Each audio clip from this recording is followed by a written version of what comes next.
Good morning. I'm Katia Dmitrieva, and I cover the U.S. economy with Bloomberg News in Washington, D.C. Today, I want to introduce a special guest. We have the Administrator for the Small Business Administration, the SBA, Isabella Guzman, with me today. She was sworn in March 2021 into her role, and she represents more than 32.5 million small businesses in the country. Good morning. How are Good you? morning. It's great to be here, Katia. Thank you for having me. Just to start off, I wanted to talk about two central topics of concern for a lot of small businesses right now. And it's something that I end up speaking with them invariably about in our conversations and interviews. And especially because this event looks forward to 2022. And those two things are inflation and the tight labor market. And I'm curious if you can give us your perspective in speaking with a lot of the companies and representing them with this issue. What are companies doing to address these challenges?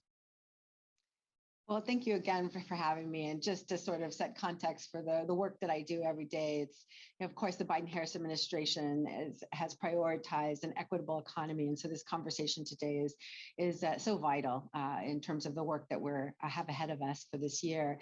I have the honor of leading the SBA, as you said, which is the agency that's solely focused on advancing the American dream of starting and growing a business.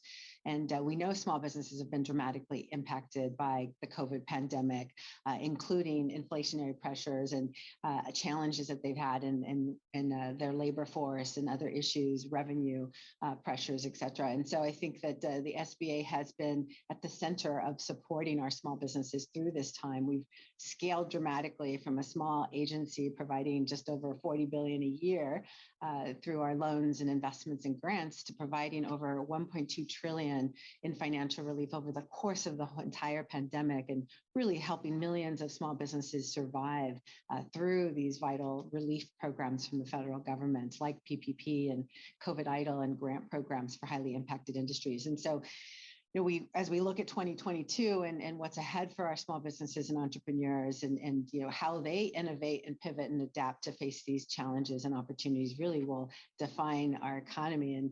And in particular, our small businesses are giants in our economy, creating jobs and employing nearly half the private workforce. And so as I've spoken to so many businesses across the country and traveled to multiple states, it's a huge range of issues. Some have kept that close-knit family type operation and have been able to retain their employees as they retained them through the PPP funding that the federal government provided. And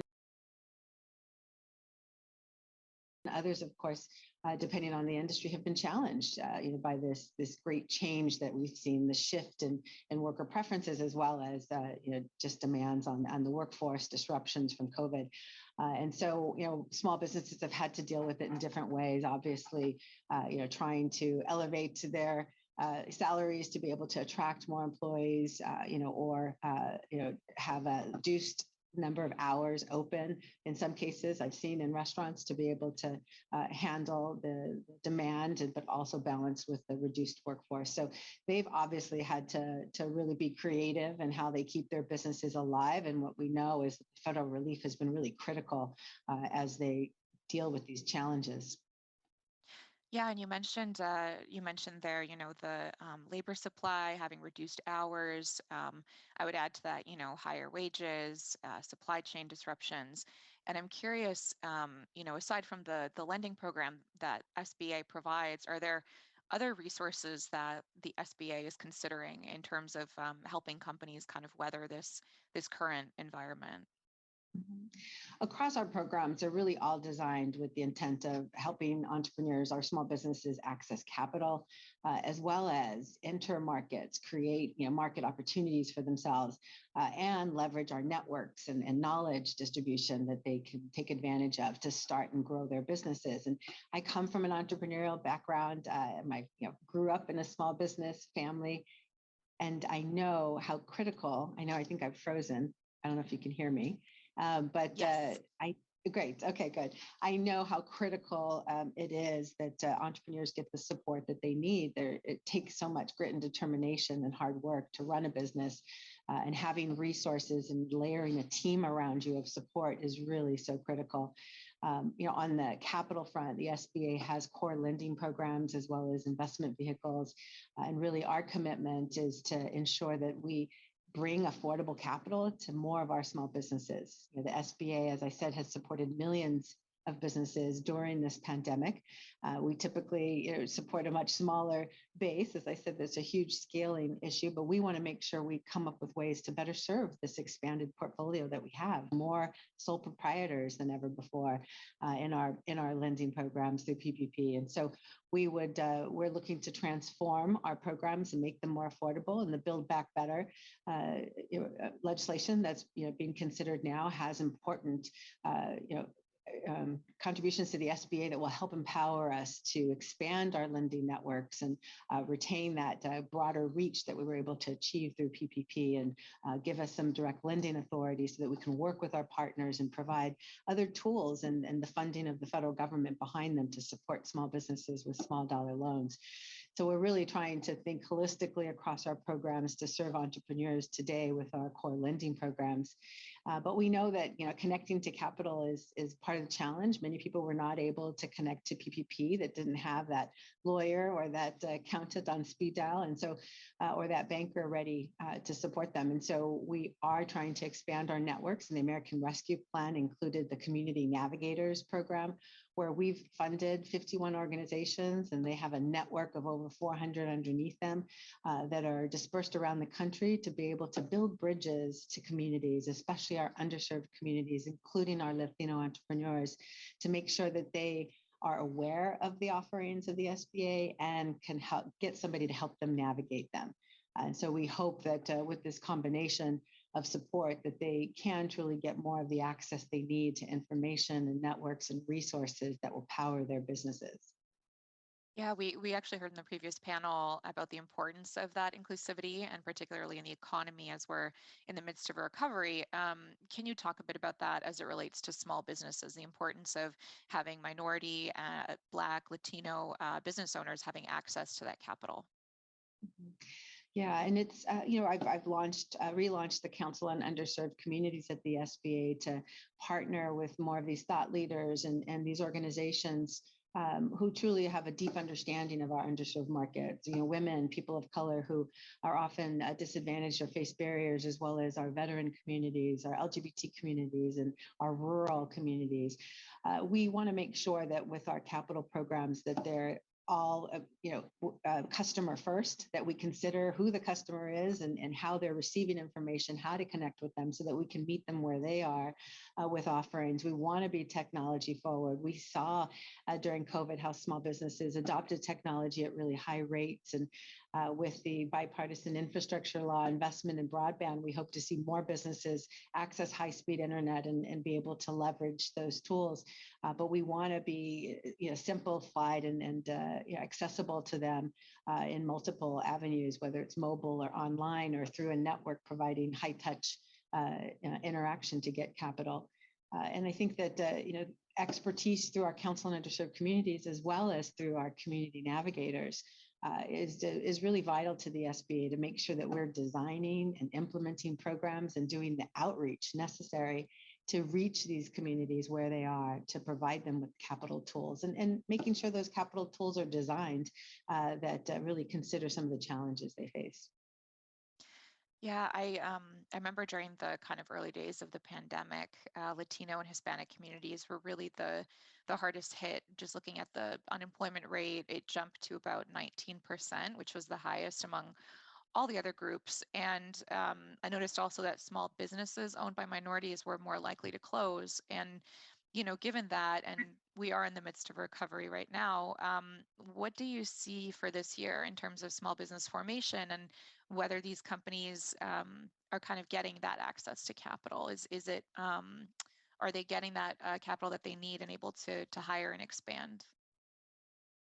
Well, we definitely saw during the pandemic that especially Latino and Black entrepreneurs in a lot of those studies were not able to access PPP or access the funding that they needed for their businesses at the same rates as their white-owned business counterparts. And so those challenges persist. And some of it's the distribution networks that are out there. We need to make sure that we're expanding our distribution networks. We were very successful in the Biden-Harris administration on PPP and expanding it and working with community financial institutions to reach these underserved populations. And we're committed to making sure that we expand that lending network at the SBA and support it with products that make sense, as well as with technology and great customer service to ensure that those businesses are getting the capital that they need. But there's more that needs to be done. I mean, less than half of businesses have been able to access financing for their business through a lending institution. We've seen the decline in the number of small dollar loans in particular, which we know are over-indexed to underserved populations over the last 10 years. And we've seen a concentration of those loans at the SBA, with a majority of them being distributed through just 10 lenders. So we need to really transform the way that we do business at the SBA to make sure that we're providing capital to these businesses, especially small dollar loans and early stage investment capital. Can you talk a little bit about that? The other things that can be done, whether it's expanding networks that you just spoke about, that kind of goes outside just the lending. Mm-hmm. Well, the Build Back Better Act does include a provision that allows us to make permanent a community advantage lending program, which works with those community financial institutions I talked about, those CDFIs and other lenders that specialize in these underserved, underbanked communities. And we look to focus on that population and ensure that we expand the network. During PPP, I mean, we went from over 1,000 lenders using SBA products to over 5,000 on PPP. And we want to make sure that we take advantage of those new relationships to reach more small businesses than we typically do. The SBA, has to expand the reach, especially to sole proprietors or the smaller entities that may not know how to connect to capital through the SBA. And we will continue to drive them through technology as well. And we have an incredible matchmaking tool called Lender Match that we created during the Obama-Biden administration that we plan to double down on and support an expanded lending network of those smaller financial institutions and community banks, as well as minority depository institutions and CDFIs, just to make sure that we support our borrowers with as many lending options as they possibly can. And regardless, just making sure that the SBA is easy to navigate for those lenders as well as the small businesses. And that's what our networks are so vital for. We have over 1,300 centers, resource partners across the country already, and layering on the community navigators will hopefully give us better connection to those underserved borrowers, as well as make sure that we can get them capital ready in the process. And the prior panel, we spoke about the importance of data, and I'm curious if you could illuminate that a little bit in terms of what can be done from the SBA side on this, and are you considering those for 2022, and the importance of data as it relates to minority communities and access to capital? Well, the SBA has always tracked its performance and its lending programs. Of course, this is voluntarily reported information, and so we'll continue to track it. But we know that transparency is really key, and it's not just in the access to capital space, but we spoke earlier about access to markets, and revenues are the other side of the equation and are equally important for the small businesses. We want to get them that working capital loan so they can expand in markets. And one area that the Biden-Harris administration is really focused on is equity in procurement and making sure that our small businesses are able to access the largest buyer in the world, the federal government. We've instituted a series of reforms in procurement guided by President Biden's decision to increase the procurement goal to 15% for small disadvantaged businesses. And we want all of our socioeconomic firms to be able to access government contracting. And one thing that the SBA did is released its data, which is now available at sba.gov, the disaggregated data, which shows performance around contracting and market access for our entrepreneurs based on race and ethnicity across industries. We can really start to see that there is disparity in how businesses are able to access contract opportunity and engage in the large procurement space of the federal government and beyond. And we want to really make sure that we're being transparent, but also developing initiatives and programs to make sure that we can support them. And that's exactly what the Biden-Harris administration has been doing in reforming how we're managing to those procurement goals, as well as some of the reforms that we've implemented in policies to make it easier for small businesses to do business with the federal government. And in terms of support from the SBA and from the government, I wanted to loop back to the initial question about inflation and tight labor markets. It seems like for all small businesses currently in the US, these are the two central challenges, whether it's high prices for inputs or having to pay higher wages or just not being able to find workers. And I'm curious what the SBA is thinking in terms of 2022, other things that can be done to help small businesses as they as the economy reopens, as they want to expand, dealing with these two central challenges. I mean, of course, inflation, which didn't get to talk to as much. I mean, the Biden-Harris administration has really been focused on trying to address this key issue of getting Americans back to work and getting supply chains and prices back to normal. We are making progress to those general goals, and specifically for the SBA, obviously, we want to be there to support small businesses as they deal with these issues. And I met with a coffee company who pays 4 times the price for some of those disposable cups that we all depend on when we get our coffee. And those are real impacts on their businesses, and their prices overall can be increasing, with some things just hard to get. And so they've had to be very adaptive in how they provide services to their customers in the end, maybe changing items on their menus or changing how they source supplies. And so our network of resource partners across the country have tried to focus in on this issue so that we can be supportive for our small businesses. We're trying to ensure that they have the capital that they need, and those federal relief programs were like PPP and the economic injury disaster loans and some of those high impact grants were so vital to helping these businesses survive and deal with some of these higher costs that they've had to overcome. And in addition, just the pressures on the labor force. Of course, we talked about this issue earlier of rising wages, but in addition, just finding anybody who's willing to and able to work because of the impacts of COVID. And we've often talked with our small businesses and the community that vaccinations are so important. The COVID conversation directly impacts small businesses, and the safer the workforce is, the more likelihood that they're going to be able to engage. Keeping our schools open to keep our children in school is important to making sure that those employees are able to return to work. So I think first and foremost, we do have to think about these broader issues and how they impact small businesses, and make sure that we're all being considerate of our local neighborhood small businesses and practicing safety around COVID and getting vaccinated. Yeah, you mentioned vaccinations and the importance of that.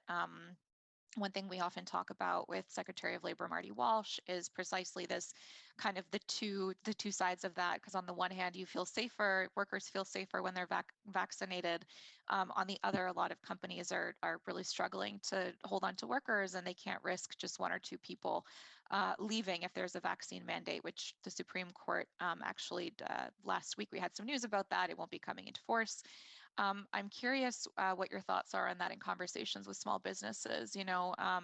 What is sort of the lay of the land in terms of vaccines and the impact on labor for small businesses? Early on in the American Rescue Plan, we provided support for small businesses who gave their employees time off to go get vaccinations. And I talked to so many who were glad and taking advantage of it, wanted to be as supportive of their employees as possible. I mean, these are oftentimes family entities. They're all work so closely together, and they become members of each other's family. And so obviously, first and foremost, they're thinking of their safety and want to provide the opportunity for their employees to get vaccinated. Of course, these are really tough decisions for small businesses to make as they're competing for workforce, but oftentimes it's a personal decision in terms of what they feel comfortable with in reopening their business and keeping their employees and also their clients and their environment and their business safe for everybody. Yeah, thank you so much for that. I know it's kind of a breaking news item that we had from last week, so I want to get your thoughts on it. Well, thank you so much, Administrator Guzman, for your time today, and looking forward to the rest of the event today. Thank you so much. It's been a pleasure to be here.